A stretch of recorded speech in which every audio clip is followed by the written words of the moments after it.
You're listening to the Apple Insider Podcast.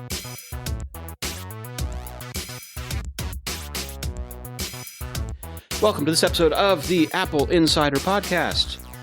I'm your anchor, Victor, and joining me is my wonderful co-anchor, William Gallagher. Oh, hello, co-anchor. I thought, guest, stand-in, substitutes, couldn't get anybody else. Now co-anchor. I like this. Thank you. Mannequin. Okay, it was going so well. Okay, but nonetheless, hi.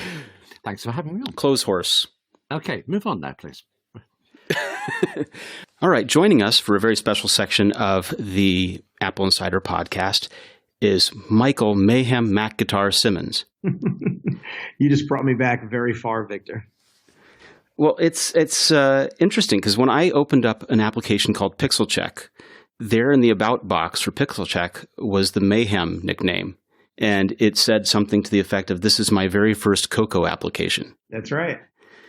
Yeah, those were the early days of Mac OS 10 or Mac OS X. And I had a dead pixel on a laptop, and I looked around and there was not an app to find a dead pixel on a laptop. And I knew such an app, they had apps out there to do this. Like the Theory was out there that you just put up color screens and then you could easily identify a dead pixel, and got to figuring out how to just cobble it together, put up some views. It was pretty easy. I mean, it wasn't easy for me because I'm not a coder by trade, but I knew enough to get going, and off I went.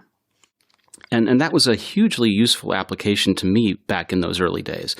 I was buying laptops and iBooks and things back then, and I used that application to make sure, was I buying a good one? Did I have lots of pixels on the display already that were already failed?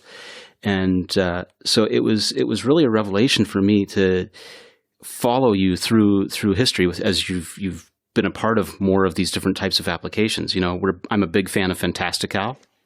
Thank you. I'm also a big fan and user of CardHop, and so is my my co-host on this show, William Gallagher. He couldn't stop talking about how great CardHop was. Thank you. And I'll give a little tiny teaser that there's something big in the works. I can't say more than that, and I won't say more than that, but we love CardHop as well. CardHop is definitely my personal pet project, and contacts is not an easy topic to make exciting, and it's not an easy topic to get anyone excited about. So little by little, we're building on CardHop, and we'll have some exciting news soon-ish. And I want to point out that, as I've watched you, so you did the Pixel Check thing independently, and then Fantastical is part of Flexibits, which is your company. That's right. But you also work with a company called Algoriddim. That's right. Very closely. I consider them family. And so, it's really interesting how you've gone from sort of these productivity contacts, calendar applications to also working on products like the many different apps versions of DJ. Yeah, well, I'm very, very interested in media, audio and visual.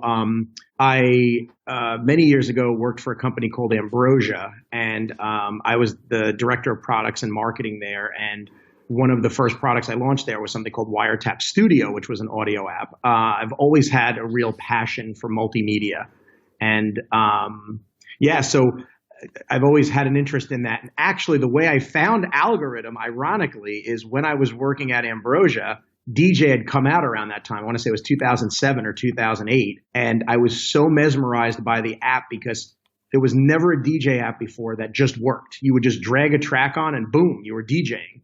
And I used to DJ when I was younger. So I looked at DJ apps here and there in 2006, 7, 8, whatever this time frame. And DJ it just hit me. So I remember writing them an email and saying, hey, we make this audio app at Ambrosia and you make this, we should try to get together. And we never did anything, but we always kept in touch. And then after I moved on, I ended up just, helping them out with some stuff for, I think, design and marketing and stuff. And it's been a great relationship ever since. And I've been very proud to work on it for all these years. And I should mention, we saw that in the iPad keynote earlier this year. Absolutely. Yeah, we were very, very proud that Apple gave us that honor again. And we were featured on the latest iPad Pro devices that Apple has released. And it was a little sneak peek of what's coming to DJ in the future. We were very excited to kind of show what's coming. Very cool. I know a lot of people are anticipating that. Yeah, I'll actually even give your listeners a little bit of a tease that in the next couple of weeks, there might be some exciting news. So they should definitely stay tuned to algoriddim.com. I'll spell it just in case, ALGORIDDIM.com. And some very exciting stuff going on. And I think in the next couple of weeks, everyone will be excited about DJ. That's going to be awesome. Thanks. Can you speak a little bit about what the new devices are enabling you to do, or how they're helping you really grow what you can deliver in an app? Absolutely. So the new iPad Pro, one of the biggest things I'm sure everyone is seeing about it is that it's really becoming a primary device or a computer. I don't want to call it a computer because I will always, I'm old school, so I'm different, but I'm going to give you my point of view. I will always know that a laptop or a desktop or something that's a computer is a computer. For me, it'll never be replaced. But that doesn't mean that it's not as good. It can be better. So the new iPad Pro, for example, with USB-C and its huge, beautiful screen and its incredible processor that I would argue is better than desktop processors, because it is. There's so much potential there. It's just a different segment. But for example, with, the USB-C, there's so many things that can be done with it, like MIDI, external displays. You saw in the Apple keynote with iPad Pro, video mixing. There's just so much potential for it, and I'm glad Apple has been building it little by little. It's almost like what we were talking about earlier with Card Hop. It's a hard thing to crack, so little by little you chip away at it and you try to make it better. I feel that the iPad is, the perfect device, especially for an app like DJ. Just the interactivity, the touchability, the speed of it. Now the storage that it has, just everything about that device is perfect for a music app like DJ. And yeah, we're very impressed, and I'm personally very impressed with the new iPad Pro, and I think it's definitely the next generation of iPads and is really changing that segment. One of the things that I was sort of excited about was the number of cores that they've put in for machine learning. Yep. And I don't know how developers are going to take advantage of that, but I'm excited by the possibility of it. I don't know what Fantastical can do with machine learning for me, since it's already so cool at understanding the different out of order kind of pieces of information I use to compose an appointment. But I like the idea of it because I hope that there's promise there. No, there definitely is. And I will tell you, from both the Fantastical and DJ point of view, these new processors and all of the power that the new iPads are bringing, even the iPhones, right? The processors on the iPhones are incredible too. We shouldn't forget about them. They're enabling us to do things that we couldn't do before. And, in the future of DJ and perhaps in the future of Fantastical, the apps will continue to grow as the processors continue to grow. And we absolutely want to take advantage of that, and will. One of the things that some of the users that I talk to ask, and they ask this all the time, especially every year around this sort of time of year, this quarter, is why should I upgrade my phone? This phone works perfectly well. Why should I go out and spend the money to do the upgrade? And as a developer, can you help me answer that? Yeah, as a developer, this probably won't be a common or appreciated view. But I've always advised my friends and family or colleagues that you should upgrade when you think you need to upgrade. Like, I don't actually believe you should buy a new phone just because there's a new phone. But if you see an app that comes out and there's a bunch of powerful features, and you may feel that on your phone it's not having the same performance, or maybe there's something you're doing where apps are closing all the time because you're running out of memory, or, there's a technology that maybe the new iPad has, but the old one doesn't, you're definitely missing out on the experience. So while I won't say just get one to get one, you definitely get advantages by getting them. And I think that's the best way of showing someone that, because if you tell someone to get one, then, it's up to them if they want to get it. But if you tell them about the new technologies that it opens, the better experiences, the features and apps, perhaps, it really starts to add value because things get better. So yeah, I just, as upgrades happen, I think the way that people would upgrade is seeing all new technologies and features that they can get from that new device. Thank you so much for that. And thank you so much for making time to talk to us today. Michael Simmons, Flexibits.com, Algoriddim.com, And we're just going to have to keep watching those sites for exciting news, right? Absolutely. Stay tuned. And thanks for having me on, Victor. I really do appreciate it as well. I'm so pleased that you got him on. I mean, I love Fantastical, but also, I mean, everybody loves Fantastical. You use it and you're a fan. It's CardHop recently that's been getting me because, it's Contacts app.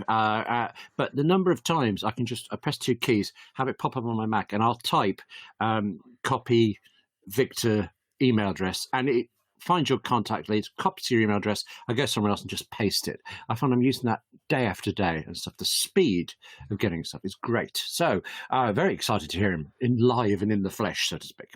Yeah. Now a word from our sponsor. Incidents are inevitable, and it all comes down to how your company responds. Incidents require complex coordination between operations and software development teams, who are the unsung heroes putting out fires every day. And getting alerts immediately is critical when an incident occurs, and that's why there's OpsGenie by Atlassian. OpsGenie empowers dev and ops teams to plan for service disruptions and stay in control during incidents. It gives teams the power to respond quickly and efficiently to unplanned issues. And it helps notify all the right people through a smart combination of scheduling and escalation paths that take into account things like time zones and holidays. Allows for deep flexibility in how, when, and where alerts are deployed, supported by over 200 integrations like Jira, Amazon CloudWatch, Datadog, New Relic, and more. And it tracks all the activity and provides useful insights to improve future incident responses. With OpsGenie, your next incident doesn't stand a chance. Visit opsgenie.com to sign up to get a free company account and add up to 5 team members. That's opsgenie.com. Never miss a critical alert again with OpsGenie by Atlassian. Now, we were talking before we started recording a little bit about the news, and there's this whole thing going on with Qualcomm, right? Are you interested in Qualcomm at all? Have you mentioned it in any previous episodes, do you think? No. Why would I? I mean, so Qualcomm is in this big lawsuit with Apple over licensing fees, really. Royalties is what it comes down to. And the idea is that Apple believes they've been paying too much for royalties, that in some cases even double billed, and Qualcomm just wants the money. They've done everything right according to them. They want to get paid. Both sides are reasonably tenable, unless you have the numbers to look at. You'd say Qualcomm has this property, they should get paid for it. Yes, sure. And the difficulty is if there's a case where the contract manufacturer is paying to use the license, paying to use the technology, and then Apple is also paying because they're shipping a product within it, then that's double billing. Okay, that makes sense. Yes. The other question is, are these things punitive? Now, Judge Lucy Koh already ruled that Qualcomm needs to license this stuff out, which is good news for Intel and MediaTek because then they can make radios with the same technology in it. And Qualcomm was trying to settle. Qualcomm was trying to get things wrapped up and settle and avoid going to trial. That has not happened. The thing is going to trial. In the meantime, it's come out that there is a PR firm. Now, this PR firm had been hired. I'll get to the point. The PR firm had been hired by Facebook to write nasty things at critics after the Cambridge Analytica debacle. This same PR firm, Definers Public Affairs, was hired by Qualcomm and conducted campaigns against Apple.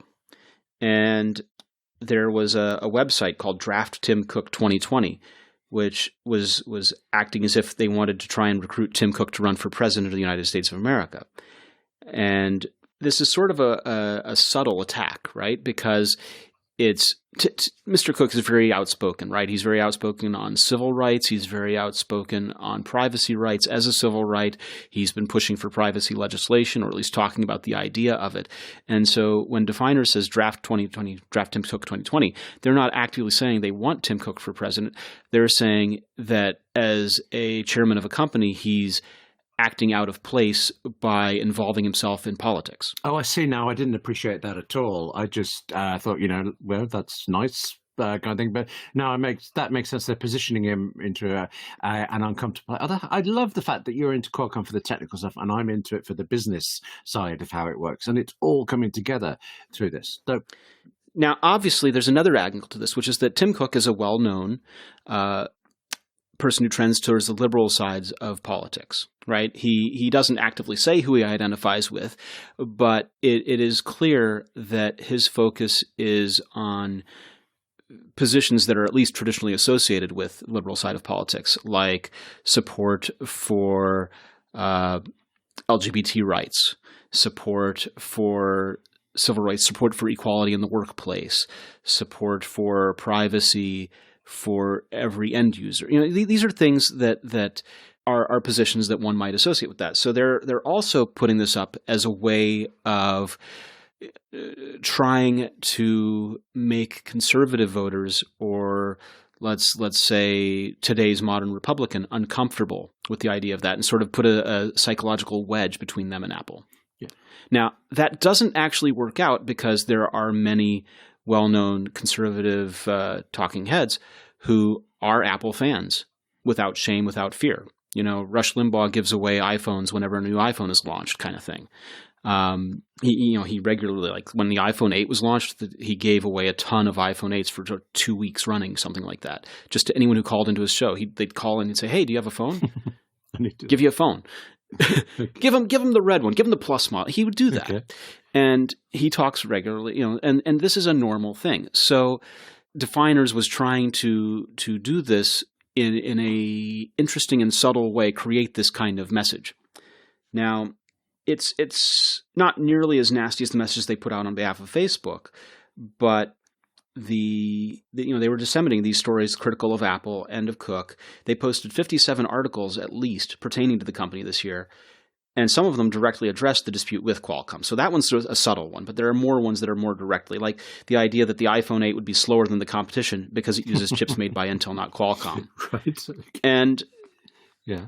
What that fails to point out is that, well, that's somewhat true, that there are iPhone 8s that totally did ship with Qualcomm in them, namely the Sprint and Verizon models. And those models were slightly faster than the Intel ones. Not immeasurably. This goes back to the kind of thing when Samsung and TSMC were both making the processors for iPhone. And we had people trying to compare which chip was faster, which chip was better, because they were built on a slightly different process at one point. But here that was definitely trying to make Qualcomm cast aspersion on Intel's. Apple's products aren't quite as good anymore because they don't have Qualcomm inside. And this stuff doesn't happen in a vacuum, because in addition to those articles being published and being run, and 57 is not a small number. Getting 57 pieces published is pretty good for any public relations firm. And I'm also just want to say that about 57 things getting in. I have friends in PR who'd be very pleased with that, but also I know Republicans who are very pro-LBGT. So it's a messy area that they've chosen to go paddling about in. They are a DC area PR firm. They are no strangers to political topics like that. Okay. So what happens next? Does this mean they've been caught? Well, yeah. And that presumably doesn't help win friends at Apple on the legal team. I'm not sure that's how it works, but it doesn't help. Well, I don't think it's about winning friends on the legal team. The legal team, the court case is confined to something very specific. The PR and smearing each other in the press doesn't really take place in the courtroom, and doesn't really have a place in the courtroom, I think. What does happen is, does that make Apple want to work with them more or less? I actually think Apple is capable of doing, quite ruthlessly pragmatic decisions. Over the years, haven't you seen it? No matter how, I'm trying to think of a caustic enough word. Caustic, the relationship between Apple and Samsung is. There's another part of Apple that's dealing with Samsung. And actually, you get this all over the place. In Hollywood, you can be being sued by a producer that you're working for on another project. I think it's a bit more pragmatic, a bit more adult than I could be, but it's what they do. Well, old Apple under Steve Jobs was not quite that pragmatic. And there were cases where as soon as there was another supplier, they would burn the first one for this kind of act. Right. Examples. When the Mac Mini was rumored to be launched, before it was announced that it was going to ship with an ATI chipset. Okay. And as soon as that was announced, it did not, and it shipped instead with the NVIDIA part. Okay. And they threw out Motorola as quickly as they could and replaced them with IBM for the PowerPC G3 and G5 chips. Is that the same? And I imagined, I seem to remember at the time that it had turned out to be a longer progression than it might have seemed. Motorola failed abysmally. And as soon as they failed that, they got another cycle of computers out of them because that was in the pipeline. And then the iBooks launched with the IBM PowerPC 750GX part. That Motorola lost that business. And they partnered again with Motorola for the phone business, which is, of course, a totally different part of Motorola. And that fell over very quickly, as you may remember, the Moto Rocker. Yeah. That if there's a part compatible and a way of not being dependent upon someone, then they will move on. They've already made this progression to move on away from them in every way except for those CDMA suppliers that require it, like Verizon and Sprint. Right. So this is happening. And this PR fiasco does not help matters for Qualcomm. No. So what happened? If you want my prediction, my prediction is that Apple hires away key Qualcomm people. My prediction is that the licensing that Judge Lucy Koh was talking about comes to be, and Intel and MediaTek license the heck out of the Qualcomm patents and IP portfolio, and that Apple buys from Intel and MediaTek until such time that Apple is able to produce their own wireless chip and license those IP portfolios directly. Sounds easy. I'm sure it takes more than it sounds, but yeah, that makes sense. They should do that then. Well, so here's the thing, right? Samsung has announced a couple of different 5G handsets already. And the Qualcomm president, whose name is Cristiano Amon, said that by the end of 2019, all the Android handset makers will have at least one flagship device capable of using 5G. Now, iPhone is probably not going to have that until 2020. I actually read the news story for AppleInsider about this. I hadn't initially appreciated why, but it was a claim. Well, this week, Bloomberg claiming it. Others have claimed it before, like Fast Company. And this time saying that maybe it's a dispute with Qualcomm. Maybe it's Apple doing what it did years ago with 3G and 4G, waiting till the bugs settle before they move in. Well, it's not just the bugs. When 4G LTE arrived, there were a number of carriers advertising 4G speeds and claiming 4G and not having LTE ready. Right? Sprint was 4G. AT&T we're 4G, but they weren't LTE. They got LTE, but it wasn't there when they first announced. Yes. It was really more of a 3.5G, if we're honest. And here we are, and Verizon says, we've got 5G up and running in Indianapolis. No, they don't. They have a draft. It's not really 5G yet. What do you mean by a draft? Like they're trying it on in a version? Or? Well, first of all, it's a trial area. But second of all, as far as I'm aware, there are still things going on in terms of the spec being exactly finalized. It's not a fully baked thing yet. It's close, but it's not. You mean it's not as robust and solid as the USB-C standard that everybody adheres to in such a clear way? Well, that keeps getting revised too. Okay, right. It doesn't get clearer, but it gets which is exactly why you were cheeky about it. But here's the thing: is that a lot of people worry about first to market. First to market is the most valuable position, right? It's the once you're first to market, you can do anything. No, first to market is nice. But first to market means nothing when you're best to market. And there are going to be a bunch of 5G handsets, but I ask you, where are the towers?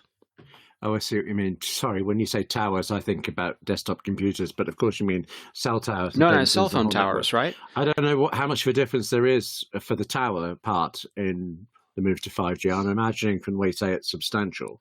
Yeah. Okay. And there are a lot of towers.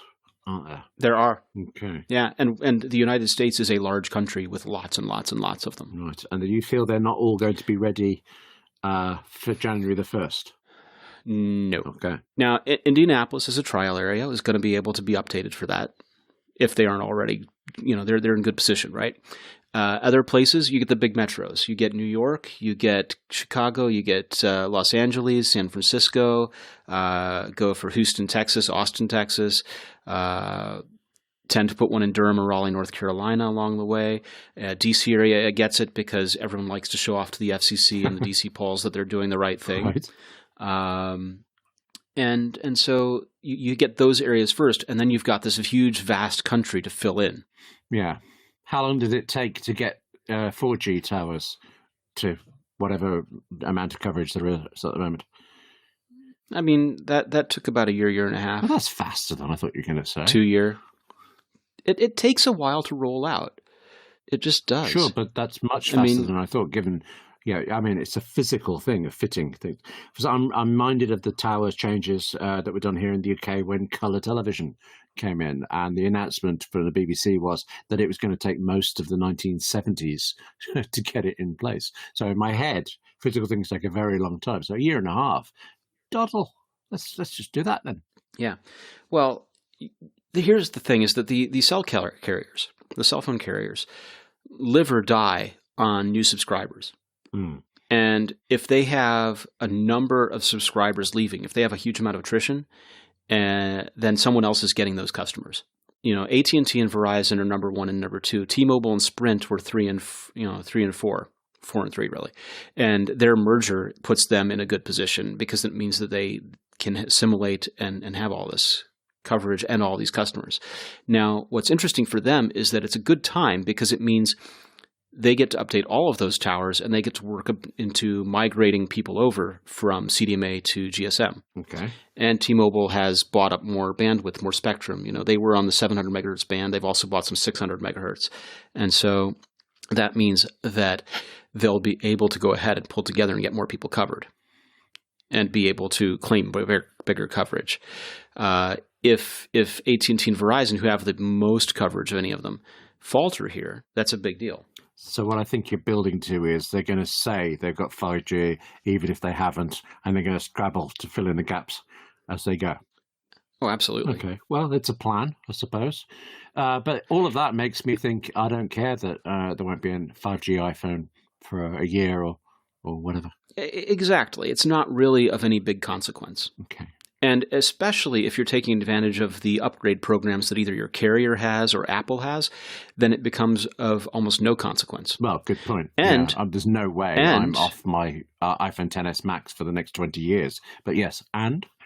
Well, except that when you get 5G service around you, then you'll have a valid reason for saying, this perfectly good phone that does everything I want is now slow on the internet. Yes, and I am highly prone to fall for dubious, valid reasons, but my bank account isn't. So I have an enforced pragmatism about changing too often. It just says you need a better bank account. Okay. That's where I've been a fool to myself. That's what I should work on. Okay. Maybe I should join one of these PR companies and write 57 articles about something terrible. Okay, let's just take apart that sentence. No, it's where no integrity could have been. That's where the commas were. I should point out, I have written for PR companies. I mean, not for a very, very long time. Well, yes, but many of them, a few of them, a small number of them have integrity. Yes, all the ones I worked with, I would proudly go back to. Yes. I'm teasing, but there are, PR is one of those practices where someone pitches you something, pitches a device, an announcement or something, and it doesn't have to be related to what you write about at all. It can be completely unrelated, and yet they're still so there's a chance, right? You might cover it, and as long as they don't get a no, that's kind of a yes. Yeah. Which is sensible because they're trying to get coverage anywhere they can, but it's not. Yes, I completely agree. It's the pressures they're under. I don't envy them. Yeah, it's an interesting business. Yes, but I didn't know people were hired being doing this until Facebook, and now this. Okay. You didn't know that there were spin doctors out there? Oh, yes, that. I mean, yes, but I just. I mean, there's crisis PR, and there's this sort of offensive, on the offense, aggressive kind of PR.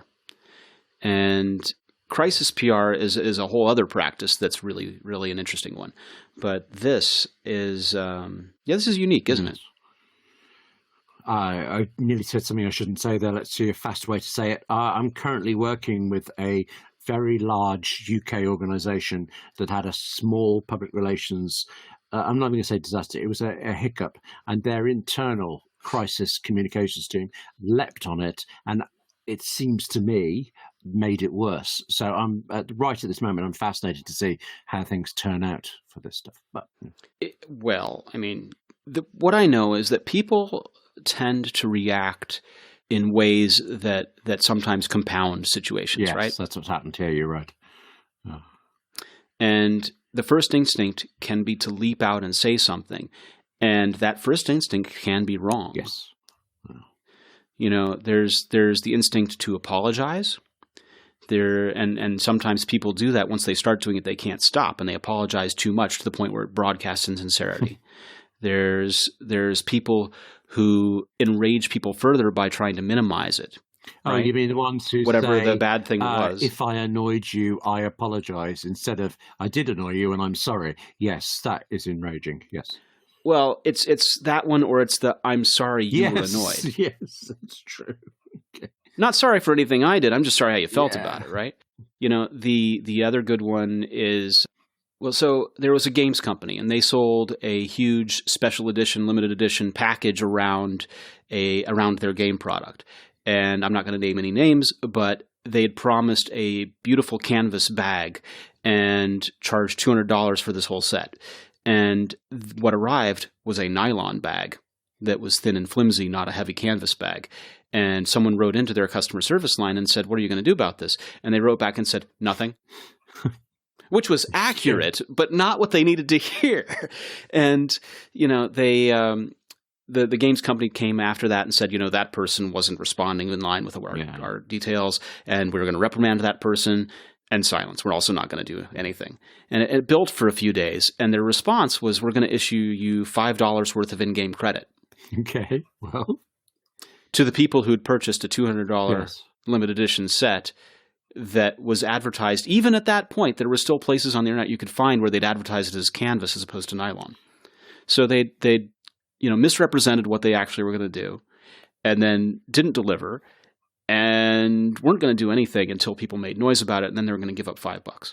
Can you think of what it's like being the person who misunderstood and wrote canvas instead of nylon? No, they intended to ship canvas initially. What happened was that when they went to produce, they found out that the cost of canvas as a cut-and-sew product was higher than they wanted for their margins. Right. Well, then, is my speculation. They didn't say that, but that's my understanding of manufacturing processes and such. And they just found that it wasn't tenable to ship. And so they went for the next cheapest option and didn't tell anyone who'd actually paid. And didn't check before they started any of this. So all in all, okay. Well, we've sorted them out then, haven't we, whoever they were. And my big business, big British organisation, it'll be fine too. So we've sorted out everything. Is there anything else going on in the world? Bloomberg. Heard of them, yeah. Yeah. So they came up with a story that says that Apple's trade-in program is showing Apple's desperation. I'm sorry? They think that taking phones in trade-in is not Apple's environmental group saying this is what they want to do. It's desperation. That this was a move to try and juice iPhone XR sales.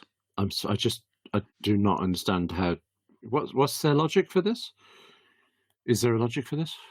Well, their logic was that Apple put up for a limited time iPhone XR from $449 with an asterisk. Trade in your current iPhone and upgrade to a new one. And oh my gosh, when has Apple ever before advertised an iPhone at $300 less than it actually costs by using an asterisk? Expensive asterisk. I do not know. Okay. Yeah. Well, so what this was a holiday promotion, basically. You know, seasonal promotions happen. Apple is not famed for doing huge amounts of promotion, but they are offering a trade-in offer of $300 for an iPhone 7 Plus in good condition, which is $50 more than the credit they typically offer for it, and also a lot less than you might get on the private market, maybe. And they were going to take it in and then be able to turn around and sell you an iPhone XR. Okay. Right. Apple is doomed then. Okay. Right.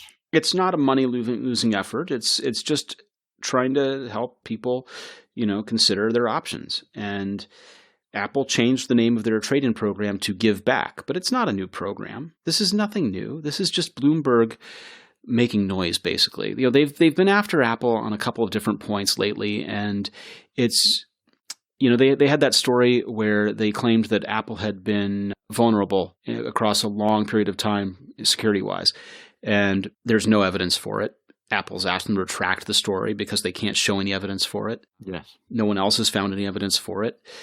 Amazon likewise asked them to retract the story. Amusingly, if I may say, Bloomberg themselves use this technology, and their own spokesperson says we haven't had any problems with this. So yes, interesting. You pick on Apple for it because so did they, but there's so many other customers, including themselves. So yes, I have issues with Bloomberg's reporting at this moment, but I'm willing to be wrong. And the difficulty, right? The difficulty is that they're Bloomberg, and so they have a wide audience that tends to give them the credence of truth here.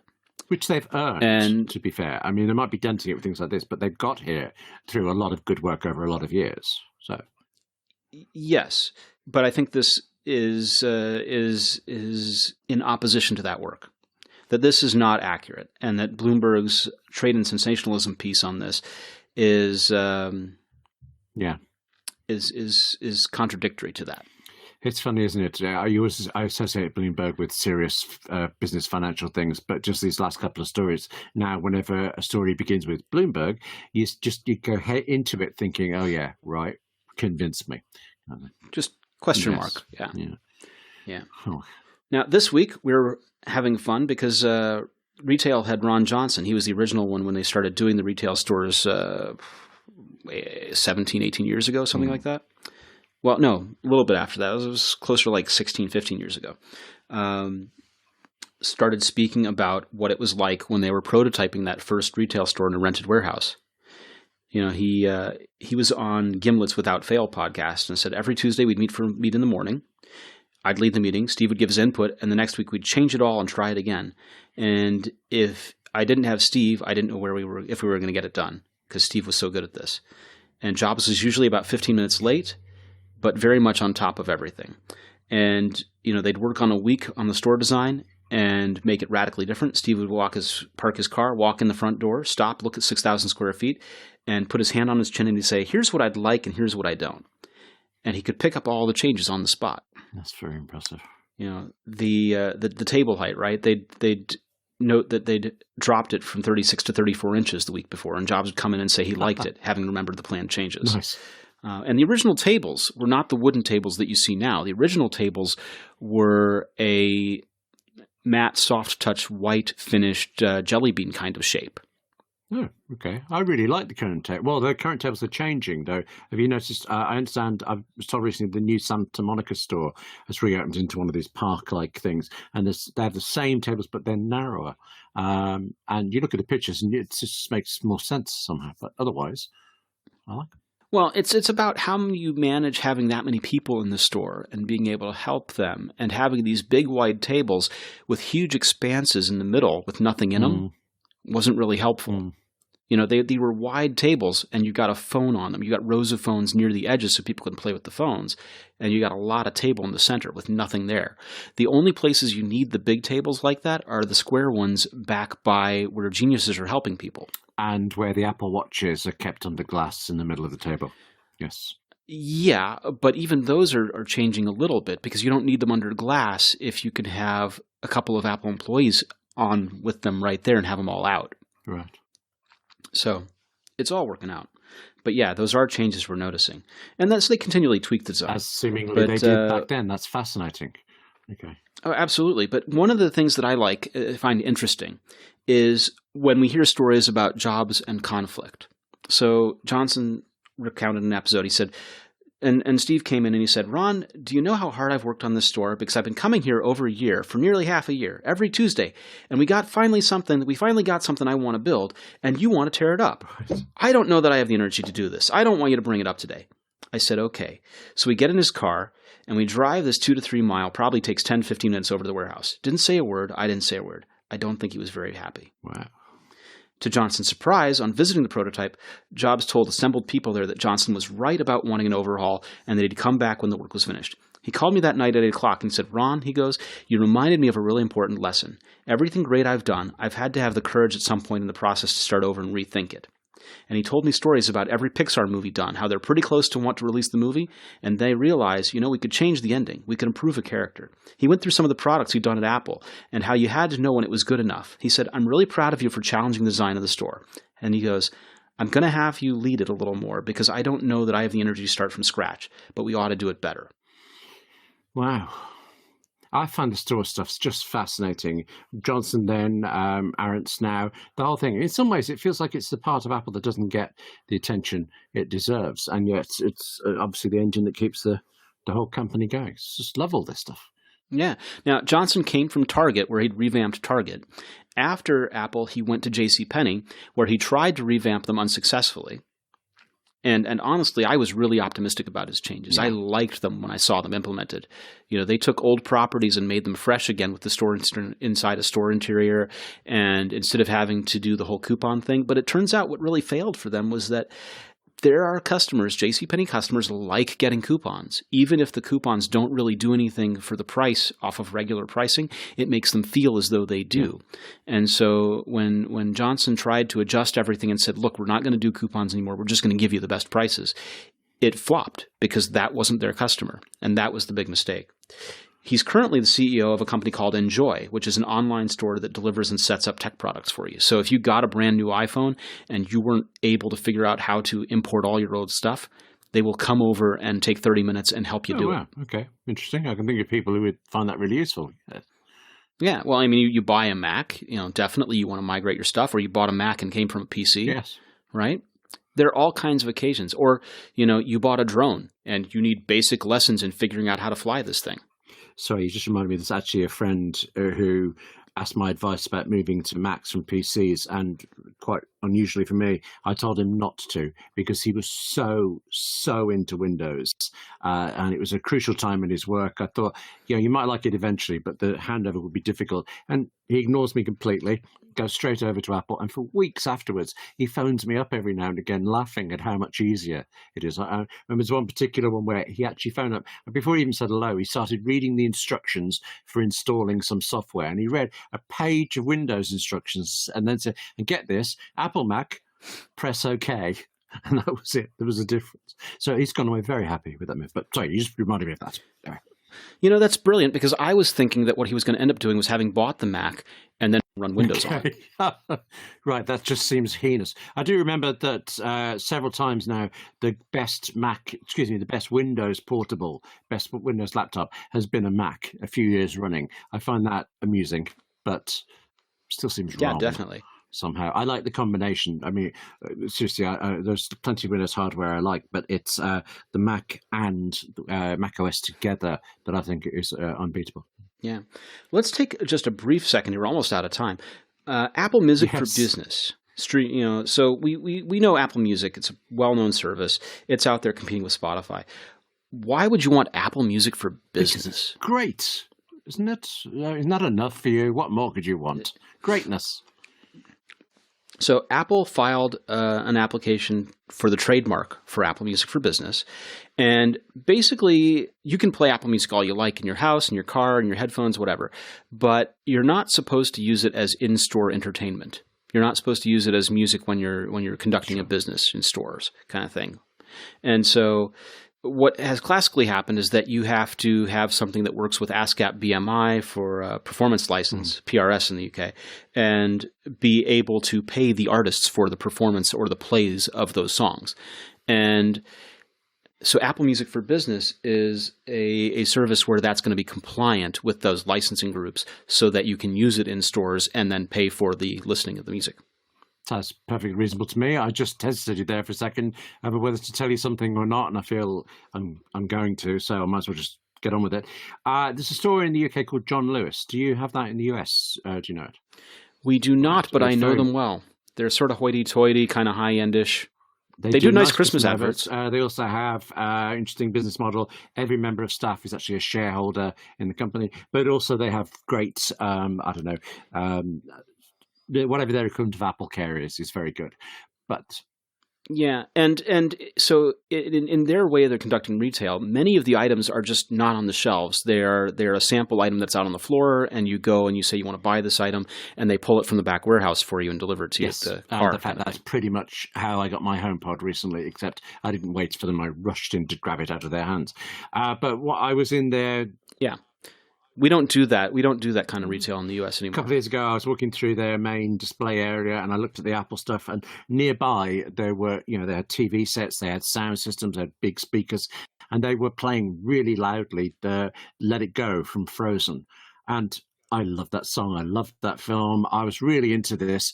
And then they switched the sound off.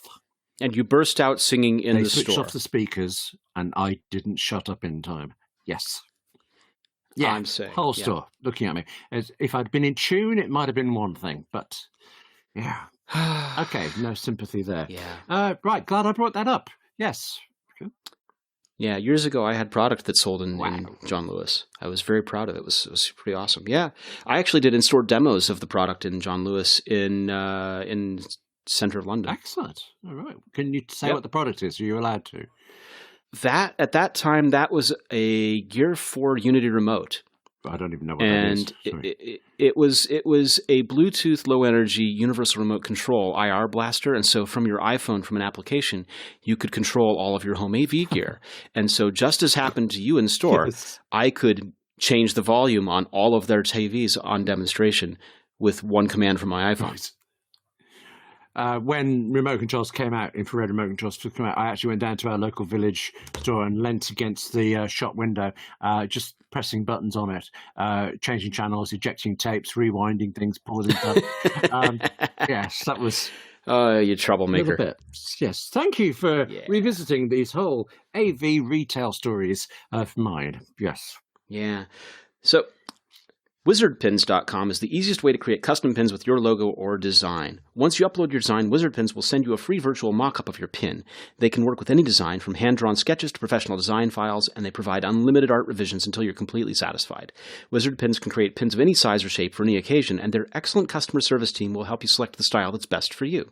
All the pricing is listed clearly on their site, no waiting for a quote, no hassle, no hidden fees, and they offer free shipping and the fastest turnaround in the industry. Some items can be made in as little as 2 days' time. WizardPins is perfect for small or large businesses, nonprofits, armed forces, professional organizations, and more. They also make custom challenge coins, keychains, and race medals. Head to wizardpins.com and enter code AppleInsider to get 20% off your first order. That's code AppleInsider for 20% off your first order at wizardpins.com. Well, William, that's all the time we have for today. Oh, it's because you got that guy on talking about one of my favorite pieces of software. Yeah, that guy. Typical. That guy, Michael Simmons from Algoriddim, from Fantastical. We love that guy. Absolutely. He's really the best. So interesting to hear. And we're so glad we have him. Yes, well done for that. We will be back next week with more, and we hope you'll join us then. Thank you so much. William, where can people find you on the internet? I lurk around Twitter as W. Gallagher, but you can also just go straight through to me as william@appleinsider.com. I am Victor at appleinsider.com. I'm at VMarks on Twitter, and we'll be back then. See you. Bye.